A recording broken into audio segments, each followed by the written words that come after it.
Good afternoon. Sunday, the 30th of June, 2024.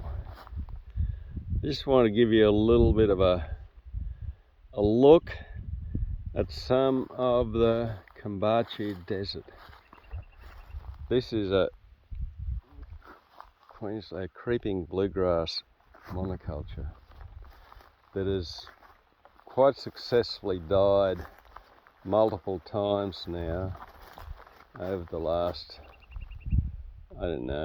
6 years or so. Really severely affected. And apart from leaving a nice layer of mulch on the ground, the productivity in terms of grazing is ground zero. Over here, on the other hand, we've got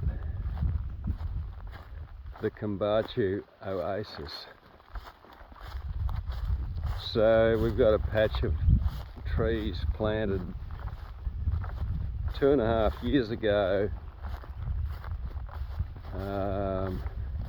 when we took a kind of a rather deep dive into the Syntropic Agroforestry model,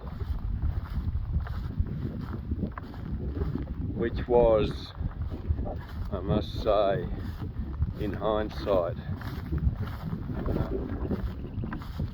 probably cheaper than going to university for 5 or 10 years to get a degree. But unfortunately, the installations, the plantings were done based on theory and not on economics. I don't regret having done it, because it's creating a change in this landscape, and I can feel the change in the energy when I walk into these patches. And the animals I've just recently had through here, my weaner cattle, also feel the energy of this paddock. And I've noticed a difference in the grazing. I'm noticing a shift in the pasture structure, which is not instant, but we're getting a shift. And the cattle really kind of preferentially graze this area while they're in here, and then not only browse the pigeon pea, any cassava that's left, and any bananas that are left, but they also were browsing on the eucalypts and the casuarinas. But I guess what I see in these landscapes, and I've been noticing it for quite a number of years now, and you especially notice it when we get a dry year, or we get the periods of winter frost. In our non-growing season we start getting frost, and the whole landscape goes brown. So what happens when the whole landscape becomes brown is the photosynthetic process comes to a halt, and so the feeding of the soil food web ceases.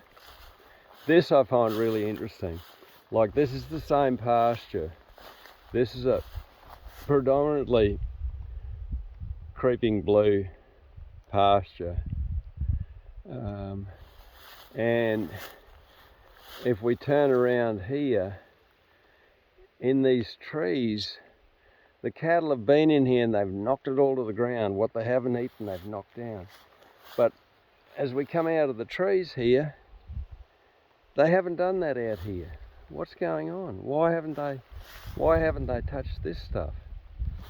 I'm suggesting that here in the trees, not only is it a much nicer environment to be in, but I'm suggesting that maybe the fertility's changed in here, and so this grass was preferable to out here away from the trees.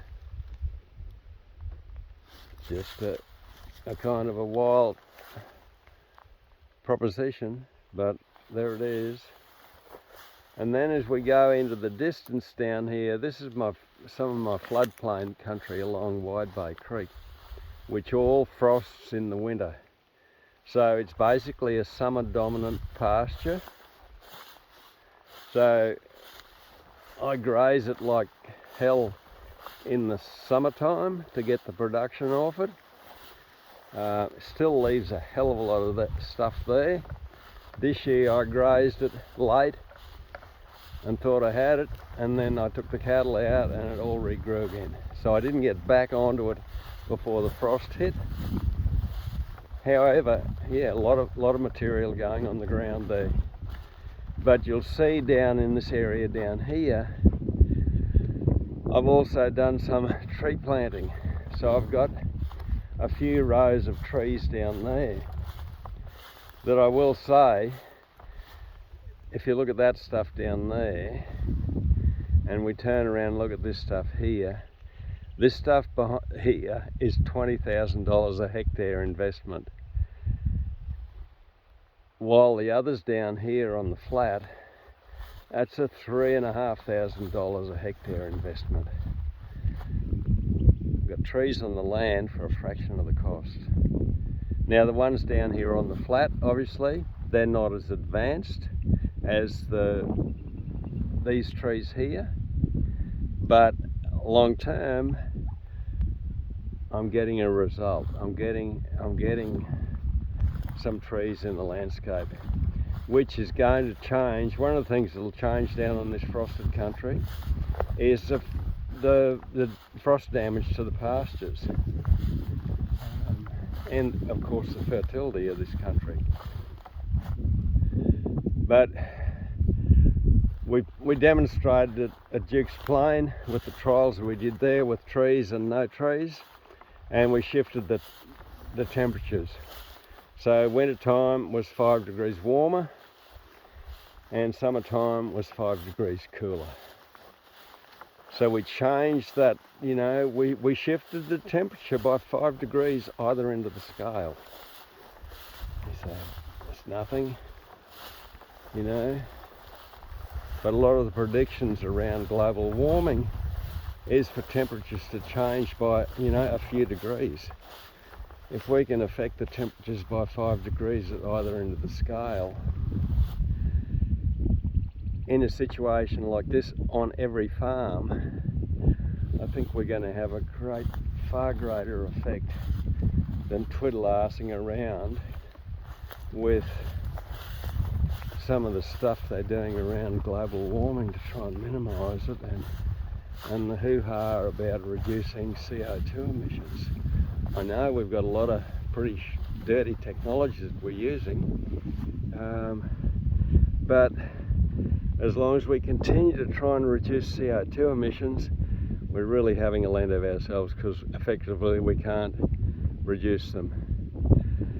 Yes, we can clean up our dirty technologies, and many things we can do, but in terms of managing climate, there's way more effective things we can do in terms of simply revegetating our landscape. This is the other place where the cattle, when they're in this paddock, dwell a lot, is up on top of this hill here where there's timber. Great place in the winter time. It's warm, great moisture profile where we got trees, because we've got the small water cycle functioning. So yeah, that's a quick look at, you know, my deserts, my dieback deserts, and my oasis where I've got trees. Just thought I'd throw a few curveballs in there for you guys.